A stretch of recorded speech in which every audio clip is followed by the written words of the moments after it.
Hello everyone, welcome to my channel. कैसे हैं आप सब? उम्मीद आप सब बहुत अच्छे होंगे, मस्त होंगे। जैसा कि हम जानते हैं क्या पढ़ रहे हैं इस समय हम लोग, मॉलिक्यूलर बेसिस ऑफ इनहेरिटेंस। हम लोग जेनेटिक मटेरियल की खोजबीन के दौरान हमने किसके किसके बारे में पढ़ लिया। हमने जेनेटिक मटेरियल की खोज के लिए मैंने ग्रिफिथ एक्सपेरिमेंट पढ़ा दिया, उसके बाद एवरी मैकलियोड एंड मैकार्टी का एक्सपेरिमेंट पढ़ा दिया, और अब बारी आती है हर्शे एंड चेस एक्सपेरिमेंट की। तो हमने जो अब तक पढ़ा, क्या पढ़ा? सबसे पहले मैंने पढ़ाया आपको Griffith experiment.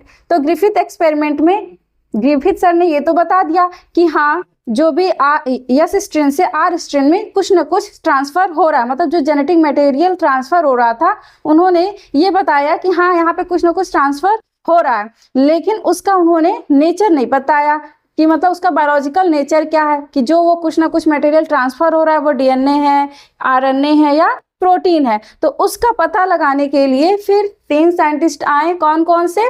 Every McLeod and McCarthy experiment, जो उन्होंने 1944 में, मतलब 1944 में इन्होंने अपना एक्सपेरिमेंट दिया, और इन्होंने डिफरेंट एंजाइम का प्रयोग करके बताया कि यहाँ पे डीएनए ही जेनेटिक मटेरियल है, क्योंकि वो डिफरेंट एंजाइम का उपयोग करके क्या किया, डाइजेस्ट किया सबको, और डाइजेस्ट करके लास्ट में निष्कर्ष निकाला कि डीएनए ही जेनेटिक मटेरियल है। लेकिन कुछ लोगों ने इसको एक्सेप्ट नहीं किया, मतलब इस एक्सपेरिमेंट को माना ही नहीं। तो जो अभी तक ये वीडियो नहीं देखा, मेरा पिछला ये दोनों वीडियो वो जरूर जाकर देखें, क्योंकि अगर वो ये दोनों वीडियो नहीं देखेंगे तो उनको आगे की कहानी नहीं समझ में आएगी। इसीलिए पहले वो जाके पिछला वीडियो देखें, जिसका लिंक उनको डिस्क्रिप्शन बॉक्स में मिल जाएगा। तो आज का एक्सपेरिमेंट क्या है? Hershey and chess experiment. तो जो हर्शे एंड चेस हैं, उन्होंने क्या किया, उन्होंने अपना एक्सपेरिमेंट कब दिया? 1952 में। तो उन्होंने जो अपना एक्सपेरिमेंट किया, उन्होंने किया किस पे? बैक्टीरियोफेज पर। तो बात करें, Alfred Hershey and Martha Chase conducted an experiment in 1952 using bacteriophage to confirm whether DNA or protein is the genetic material। मतलब जो हर्शे एंड चेस हैं, उन्होंने क्या किया, उन्होंने बैक्टीरियोफेज का यूज किया, और उन्होंने ये कंफर्म करने के लिए कि जेनेटिक मटेरियल प्रोटीन है या डीएनए है, तो उसके कंफर्मेशन के लिए उन्होंने अपना एक्सपेरिमेंट किया। क्योंकि उन्होंने क्या किया, हर्शे एंड जो एवरी मैकलियोड एंड मैकार्टी का एक्सपेरिमेंट था उसको उन्होंने एक्सेप्ट नहीं किया। तो उन्होंने जो ये बैक्टीरियोफेज का यूज किया, अब आप सोचेंगे बैक्टीरियोफेज है क्या?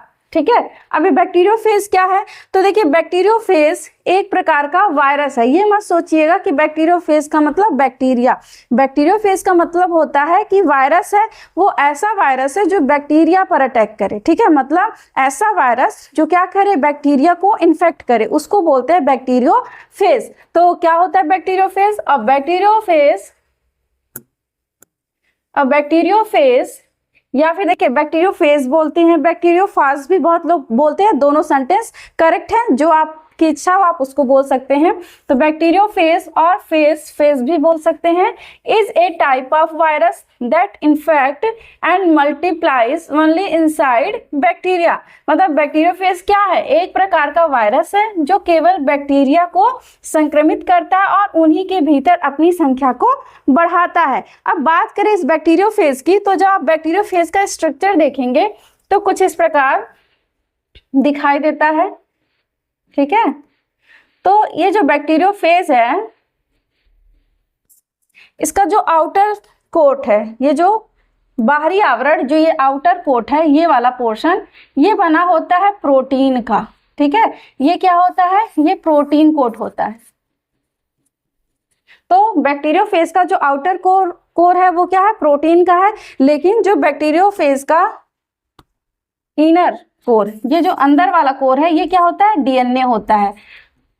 तो अगर बात करें तो डीएनए बैक्टीरियोफेज किससे किससे मिलकर बना होता है, तो आप कह सकते हैं bacteriophage consist of protein and DNA. तो यहाँ पर तब देखिए, अब सबसे पहले जो आपके हर्शे एंड चेस का एक्सपेरिमेंट जब हम आप देखेंगे वहां पर, तो यहाँ पे सबसे पहले उन्होंने, जैसे हर्ष एंड चेस के जो एक्सपेरिमेंट थे वो 3 चरणों में कंप्लीट होते हैं। सबसे पहले होता है इन्फेक्शन, दूसरा होता है ब्लेंडिंग, तीसरा होता है सेंट्रीफ्यूगेशन। तो सबसे पहले ये बैक्टीरियोफेज बैक्टीरिया पर अटैक कैसे करता है, मतलब कैसे इन्फेक्शन कॉज करता है, तो उसको देखते हैं। तो सबसे पहले देखिए, आपको यहाँ पे एक छोटा सा प्यारा सा आपको बैक्टीरियोफेज दिखाई दे रहा होगा। ये बैक्टीरियोफेज क्या होता है, इस बैक्टीरियल सेल पर आकर बैठता है, मतलब इस बैक्टीरियल सेल पे क्या होता है, आकर अटैच होता है। और जैसे ही अटैच होगा तो ये अपना जेनेटिक मटेरियल इस बैक्टीरिया में ट्रांसफर कर देता है। तो हर्ष एंड चेस ने अपने एक्सपेरिमेंट के लिए इशर्सिया कोलाई बैक्टीरिया का यूज किया था, मतलब ई कोलाई बैक्टीरिया का प्रयोग किया था। तो जैसे ही बैक्टीरियोफेज इस बैक्टीरिया पर बैठता है तो ये क्या करेगा, अपना जेनेटिक मटेरियल इस बैक्टीरिया में ट्रांसफर कर देता है। अब जैसे ये बैक्टीरिया में बैक्टीरियोफेज का जेनेटिक मटेरियल ट्रांसफर होता है तो बैक्टीरिया को लगता है कि अरे कहीं ये तो मेरा ही तो जेनेटिक मटेरियल नहीं ना है, तो उसे लगता है कि ये मेरा ही जेनेटिक मटेरियल। बस वो क्या करता है, उसका खूब सारा कॉपी बनाना शुरू कर देता है, मतलब बहुत सारे बैक्टीरियोफेज वो बैक्टीरियोफेज के क्या करता है, कॉपी बनाना शुरू कर देता है। तो जब यहाँ पे बहुत सारे, यहाँ पे देखिए बहुत सारे, जब बैक्टीरियो मतलब वायरस के जब बहुत सारे कॉपी जेनेटिक मटेरियल की कॉपी बन जाते हैं, फिर ये क्या होते हैं, फिर आपस में फिर से अटैच होकर और पूरा अपना एक कंप्लीट बॉडी बना लेते हैं। और एक समय ऐसा आएगा फिर बैक्टीरिया का वॉल रप्चर होगा, मतलब बैक्टीरिया की सेल वॉल क्या होगी, फट जाएगी। अब जब वो फट जाएगी तो बैक्टीरियोफेज बाहर निकल जाएंगे। तो जब ये बाहर निकलेंगे तो ये फिर से आगे चल के फिर और भी दूसरे बैक्टीरिया को, मतलब दूसरे भी बैक्टीरिया को इन्फेक्ट करते हैं, मतलब जो एक एक यहाँ से बैक्टीरियोफेज निकल रहे हैं वो आगे जाके दूसरे बैक्टीरिया को इन्फेक्ट करेंगे। तो इसी प्रकार ये साइकिल हमेशा कंटिन्यू चलती रहती है। मतलब आपको पहला स्टेप समझ में आया कि इन्फेक्शन कैसे कॉज करता है। तो जो बैक्टीरियोफेज है इस बैक्टीरिया पर पहले अटैच होगा, मतलब इस बैक्टीरिया पे आकर बैठ जाएगा। जब बैठेगा तो तुरंत अपना जेनेटिक मटेरियल क्या करेगा, ट्रांसफर कर देगा। अभी यहाँ पे आप ये मान के चलिएगा कि अभी किसी को ये नहीं पता जेनेटिक मटेरियल क्या ट्रांसफर हुआ, बस ये जानना है कि हाँ जेनेटिक मटेरियल ट्रांसफर हुआ है। तो यहाँ पे अपना जेनेटिक मटेरियल ट्रांसफर किया तो इशर्सिया कोलाई को लगा कि ये मेरे ही जेनेटिक मटेरियल है और उनके खूब सारे कॉपी बनाना शुरू कर दिया। कॉपी बनाकर फिर क्या किया, एक समय ऐसा है बैक्टीरियो की वाल फटेगी।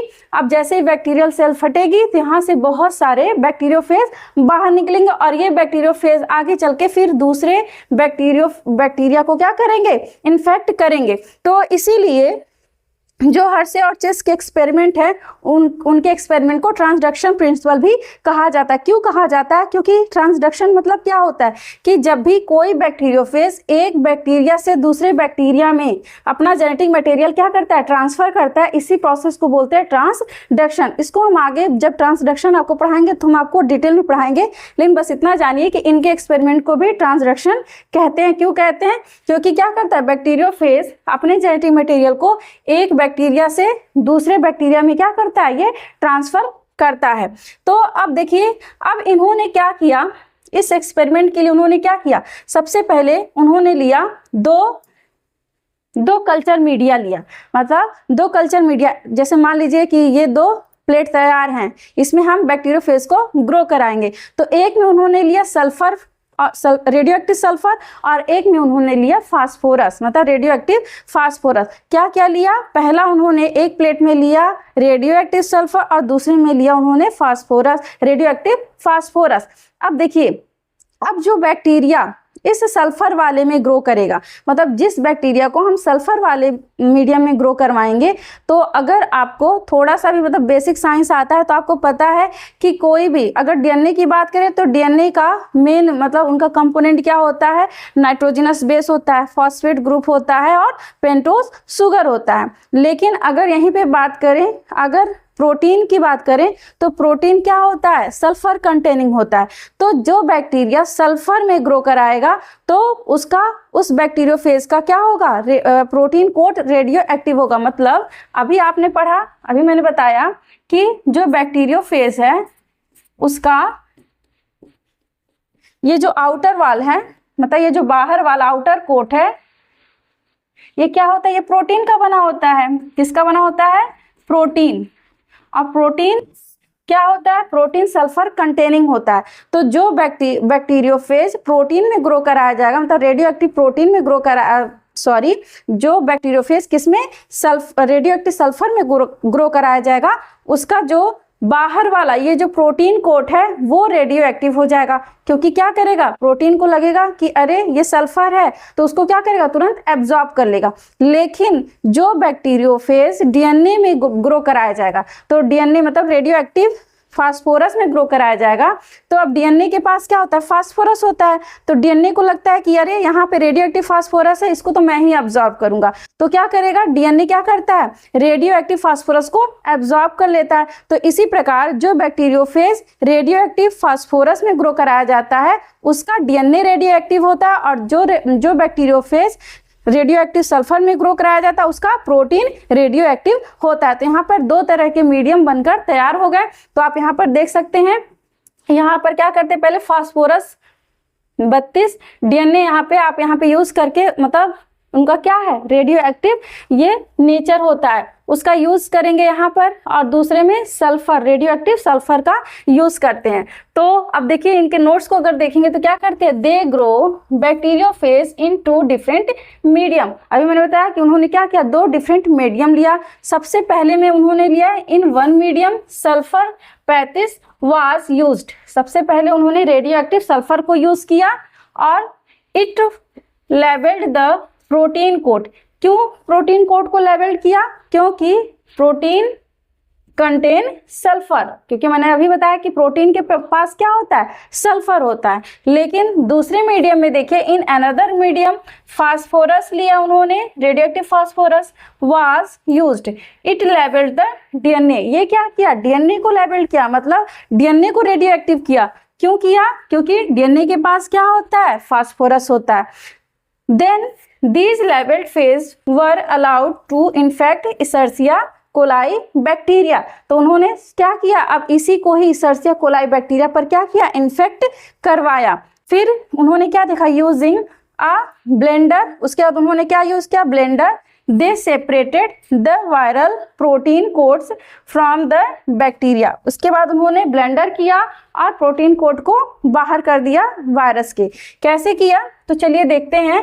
यहाँ पर अब आप देखिए, जो हर्शे एंड मार्था चेस है उनके एक्सपेरिमेंट को 3 चरणों में हम बांट सकते हैं। तो सबसे पहला उनका था इन्फेक्शन। इन्फेक्शन कैसे होगा, मैंने अभी आपको दिखाया कि सबसे पहले क्या होगा, इन्फेक्शन की बात करें तो ये बैक्टीरियोफेज आएगा और इसमें अपना जेनेटिक मटेरियल क्या करेगा, ट्रांसफर करेगा, और बैक्टीरिया को लगेगा ये मेरा ही जेनेटिक मटेरियल है, तो ये क्या करेगा, खूब सारी इसकी कॉपी बनाएगा, और फिर ये आगे फिर से जब बैक्टीरिया की वॉल रप्चर करेगी तो ये बैक्टीरिया आगे जाके फिर से बैक्टीरियोफेज आगे जाके फिर किसी दूसरे बैक्टीरिया को क्या करेंगे, अटैक करेंगे, मतलब उनपे इन्फेक्ट करेंगे।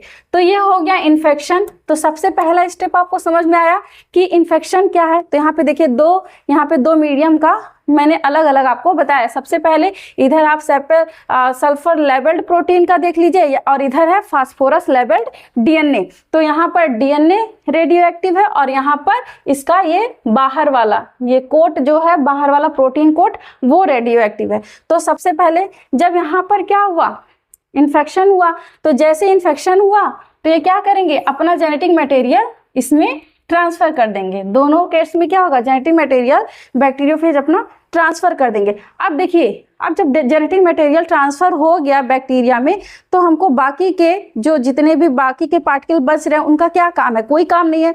तो फिर नेक्स्ट स्टेप में उन्होंने क्या किया, ब्लेंडिंग किया। ब्लेंडिंग मतलब जैसे मिक्सचर होता है ना, खूब तेज तेज से लोग घुमाते हैं, अपने घरों में देखा होगा। तो मान लीजिए इस बैक्टीरिया पर जो भी वायरस के पार्टिकल्स, जो अदर पार्टिकल्स बचे थे, वो क्या किए, जब तेज तेज से उसमें ब्लेंडिंग किया तो ये वायरस के पार्टिकल्स क्या हो गए, वहां से रिमूव हो गए, मतलब यहाँ से हट गए।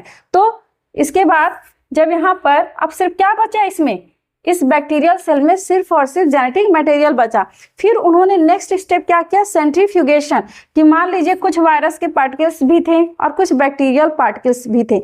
तो उन्होंने जब सोल्यूशन को देखा तो उनको लगा कि सोल्यूशन थोड़ा गंदा सा लग रहा है, क्यों ना इसको हम अलग अलग सेपरेट करते हैं। मतलब बैक्टीरियल सेल को अलग कर देते हैं और कहाँ पे वायरल पार्टिकल्स हैं उनको हम अलग कर देते हैं। तो उन्होंने क्या किया, सेंट्रीफ्यूगेशन किया। सेंट्रीफ्यूगेशन मतलब स्पाइन कराना, ठीक है, स्पिनिंग कराना। तो जब बहुत तेज तेज जब मूवमेंट होगा, आपने सेंट्रीफ्यूगेशन मशीन देखा होगा, क्या होता है उसमें बहुत तेज तेज स्पिनिंग होती है। तो उसी तरह से उन्होंने क्या किया, स्पिनिंग करवाया। अब जब स्पिनिंग करवाते हैं तो देखिए, अब जो बैक्टीरियल पार्टिकल का मतलब ई कोलाई का जो पार्टिकल्स था, तो ई कोलाई का जो पार्टिकल है वो थोड़े क्या होते हैं, हैवी होते हैं। तो वो बॉटम में सेट हो गया, मतलब नीचे की तरफ तली में बैठ गया। और ऊपर कौन बचा, वहां पे वायरल पार्टिकल्स, क्योंकि वायरल पार्टिकल्स थोड़े हल्के होते हैं तो ऊपर वो सोल्यूशन में दिखने लगे। तो नीचे वाले हम लोग जो नीचे बैठ जाता है, जो आपको हैवी पार्टिकल्स दिखेगा ई कोलाई का, उसको हम लोग नीचे तली में बैठे हुए पार्टिकल्स को बोलते हैं पैलेट। और जो ऊपर आपको तैरता हुआ जो ऊपर दिखाई देगा उसको बोलते हैं सुपरनेटेंट सोल्यूशन, ठीक है। तो उन्होंने अब क्या किया, ऑब्जर्व किया, मतलब जब सेंट्रीफ्यूगेशन करवाया तो आफ्टर सेंट्रीफ्यूगेशन उन्होंने क्या देखा, उन्होंने देखा कि जैसे जिसमें अब देखिए यहाँ पर आपका, अगर पहले हम बात करें सल्फर का, तो जिसमें उन्होंने देखा जिस बैक्टीरियोफेज का आउटर लेयर मतलब क्या था, मतलब प्रोटीन जो रेडियो एक्टिव था उसका जब उन्होंने सोल्यूशन देखा, मतलब नीचे पैलेट में देखा, क्योंकि पैलेट में क्या था, ई कोलाई बैक्टीरिया के सेल में उन्होंने देखा कि कोई भी रेडियो एक्टिविटी देखने को नहीं मिल रही है, मतलब इसमें कोई भी रेडियो एक्टिव मटेरियल नहीं दिखाई दे रहा है, मतलब ई कोलाई रेडियो एक्टिविटी नहीं शो कर रहा है। तो अब देखिए, अगर मान लीजिए प्रोटीन जेनेटिक मटेरियल होता तो जब वो इन्फेक्शन कर रहा होता तो यहाँ पर क्या ट्रांसफर हुआ होता, तो यहाँ पर इन्फेक्शन के दौरान अगर मान लीजिए जेनेटिक मटेरियल क्या होता, प्रोटीन का होता, तो यहाँ पे मतलब ये प्रोटीन होता तो यहाँ पे प्रोटीन ट्रांसफर होना चाहिए था ई कोलाई में, लेकिन वहां पर ई कोलाई के सेल में कुछ भी रेडियो एक्टिविटी देखने को नहीं मिली। तो फिर उन्होंने नेक्स्ट दूसरे में देखा, इस वाले स्टेप में जहाँ पे डीएनए रेडियो एक्टिव था, तो जब उन्होंने इस ई कोलाई के पार्टिकल्स को देखा, मतलब जो नीचे सेटल हुआ था, उसमें उन्होंने देखा कि ई कोलाई का जो जेनेटिक मटेरियल है वो क्या था, रेडियो एक्टिव था, ठीक है। मतलब ऊपर सोल्यूशन रेडियो एक्टिव नहीं था, इसमें क्या था, नीचे वाला जो पैलेट था उसमें रेडियो एक्टिव, उनको रेडियो एक्टिविटी देखने को मिली। तो इससे उन्होंने बताया कि इसका मतलब डीएनए ही वो जेनेटिक मटेरियल है जो ट्रांसफर हुआ था इन्फेक्शन के दौरान। क्योंकि अगर मान लीजिए, अब आपको पता ही है कि उन्होंने क्या लिया था, डीएनए को, इस केस में डीएनए रेडियो एक्टिव था, तो डीएनए ट्रांसफर हुआ ई कोलाई में, तभी ना ई कोलाई का बैक्टीरिया जो था वो उसमें उसका जो जेनेटिक मटेरियल था वो थोड़ा सा क्या थे, रेडियो एक्टिविटी शो कर रहे थे। तो इससे उन्होंने पता लगाया कि जो जेनेटिक मटेरियल है वो डीएनए है, ना कि प्रोटीन। क्योंकि क्या था, प्रोटीन, इस वाले केस में उन्होंने क्या देखा था, यहाँ पर उन्होंने देखा कि इस जो नीचे बैठा हुआ था, यहाँ पर देखिए ये जो है इसको पैलेट बोलते हैं, इस पैलेट में उन्होंने देखा कि कोई भी रेडियो एक्टिविटी थी, मतलब कोई भी रेडियो एक्टिविटी नहीं दिखाई दे रही है, मतलब इस बैक्टीरियल सेल में उसके जो जेनेटिक मटेरियल है वो रेडियो एक्टिव नहीं हुए हैं। और लेकिन उन्होंने ऊपर जब ऑब्जर्व किया, इस सुपरनेटेंट सोल्यूशन को ऑब्जर्व किया, मतलब वायरस पार्टिकल्स में जब उन्होंने देखा तो वो रेडियो एक्टिव था, ना कि पैलेट रेडियो एक्टिव नहीं था। इसीलिए उन्होंने बताया कि प्रोटीन रेडियो एक्टिव नहीं है, तो प्रोटीन जेनेटिक मटेरियल नहीं है। तो ये था हर्शे एंड चेस एक्सपेरिमेंट। तो इनका आप यहाँ पर थोड़ा सा पीडीएफ भी देख लीजिए कि जो उन्होंने ऑब्जर्व किया, अगर आपको लिखना हो तो आप कैसे लिखेंगे। तो उन्होंने क्या किया, the bacteria infected with phosphorus level DNA showed radio activity inside, मतलब जहाँ पे उन्होंने किसको यूज किया था, फास्फोरस लेवल डीएनए, मतलब जहाँ पे रेडियो एक्टिव डीएनए का उन्होंने यूज किया था, वहां पर उन्होंने देखा कि बैक्टीरियल सेल के अंदर क्या था, रेडियो एक्टिव, मतलब रेडियो एक्टिविटी देखने को मिल रही थी। The bacteria infected with sulphur level protein, और जो बैक्टीरियोफेज, मतलब जो बैक्टीरियोफेज जो किसको इन्फेक्ट कर रहा था, जिसका सल्फर, मतलब जिसका प्रोटीन क्या था, रेडियो एक्टिव था। तो ऐसे बैक्टीरिया में उन्होंने देखा कि protein did not show radio activity inside, radio activity was outside with protein quotes, मतलब ये ऊपर दिख रहा था, सुपरनेटेंट सोल्यूशन में दिख रहा था, लेकिन उस ई कोलाई बैक्टीरिया के सेल के अंदर नहीं दिखाई दे रहा था। तो इससे उन्होंने क्या निष्कर्ष निकाला, तो इससे उन्होंने कंक्लूजन दिया, मतलब निष्कर्ष निकाला कि Hershey and Chase concluded that DNA is the genetic material not protein. मतलब हर्शे एंड मार्था चेस ने क्या इसे प्रूफ किया कि डीएनए ही जेनेटिक मटेरियल है, ना कि प्रोटीन। अगर आपको, चलिए एक बार हम और रिवाइज कर देते हैं कि कैसे कैसे इन्होंने बताया कि सबसे पहले, क्योंकि देखिए मेन एक्सपेरिमेंट यहीं पर है, सेंट्रीफ्यूगेशन जहां से स्टार्ट होता है तो मेन एक्सपेरिमेंट उनका वहीं पर है। तो सबसे पहले आप जान गए कि बैक्टीरियोफेज कैसे बैक्टीरिया को अटैक करता है। फिर बैक्टीरिया जब अटैक हो जाता है तो उन्होंने वो फिर क्या करते हैं, उस बैक्टीरियोफेज के एक्सट्रैक्ट को क्या करते हैं, मतलब बैक्टीरियोफेज को लेते हैं और 2 कल्चर मीडिया पहले तैयार करते हैं। तो एक कल्चर मीडिया में क्या करते हैं, उन्होंने डीएनए वाले बैक्टीरिया, मतलब जो सल्फर कंटेनिंग बैक्टीरिया, एक में उसमें ग्रो करवाते हैं और एक में क्या करते हैं, रेडियो एक्टिव फास्फोरस का यूज करते हैं। तो जिसमें रेडियो एक्टिव सल्फर रहता है उसमें जो बैक्टीरियोफेज ग्रो करता है तो उसका प्रोटीन रेडियो एक्टिव हो जाता है, और जो बैक्टीरियोफेज किसमें, प्रोटीन, जो प्रोटीन मतलब रेडियो एक्टिव प्रोटीन में ग्रो करता है उसका डीएनए रेडियो एक्टिव हो जाता है। फिर उसको क्या करते हैं, फिर से बैक्टीरिया में क्या करते हैं, इन्फेक्ट करवाते हैं। अब जब बैक्टीरिया में इन्फेक्ट करवाएंगे तो उसके बाद क्या करवाते हैं, ब्लेंडिंग करवाते हैं। ब्लेंडिंग करवाने से क्या होता है, जितने भी बाकी के वायरस पार्टिकल्स हैं वो रिमूव हो जाते हैं। फिर सेंट्रीफ्यूगेशन करवाएंगे और सेंट्रीफ्यूगेशन करा के उनको सोल्यूशन में 2 तरह के पार्टिकल्स दिखे, नीचे की तरफ ई कोलाई और ऊपर की तरफ वायरल पार्टिकल्स। तो ई कोलाई में मतलब जिसमें जो दोनों सोल्यूशन थे, तो सबसे पहले उन्होंने जब सल्फर वाले को देखा, मतलब ऐसे बैक्टीरियोफेज के पार्टिकल्स को देखा या फिर ऐसे बैक्टीरिया को देखा जिसमें क्या था, प्रोटीन, जो प्रोटीन कोट था वो मतलब रेडियो एक्टिव था। तो उन्होंने ई कोलाई में देखा कि उसका ई कोलाई में क्या था, रेडियो एक्टिव एक्टिविटी नहीं दिखाई देती, मतलब कोई भी जो जेनेटिक मटेरियल है बैक्टीरिया का वो रेडियो एक्टिव नहीं था। अगर प्रोटीन रेडियो एक्टिव होता तो प्रोटीन को ट्रांसफर होना चाहिए था बैक्टीरियल सेल में, लेकिन वो ट्रांसफर नहीं हुआ था, बल्कि सुपरनेटेंट सोल्यूशन जो था वायरल पार्टिकल्स था उसमें रेडियो एक्टिविटी देखने को मिल रही थी। लेकिन नेक्स्ट में क्या था, जिसमें डीएनए रेडियो एक्टिव था तो उसमें देखा गया कि ई कोलाई के भी जेनेटिक मटेरियल क्या थे, रेडियो एक्टिव थे। तो इससे उन्होंने बताया कि डीएनए ही जेनेटिक मटेरियल है, ना कि प्रोटीन। तो बस आज के लिए इतना ही। अगर आपको मेरे वीडियो से थोड़ा सा भी आपको हेल्प मिलता है और प्लस अगर आपको हर्शे एंड चेस एक्सपेरिमेंट समझ में आया हो तो प्लीज़ आप वीडियो को लाइक शेयर सब्सक्राइब जरूर करें। तो मिलते हैं नेक्स्ट वीडियो में, धन्यवाद।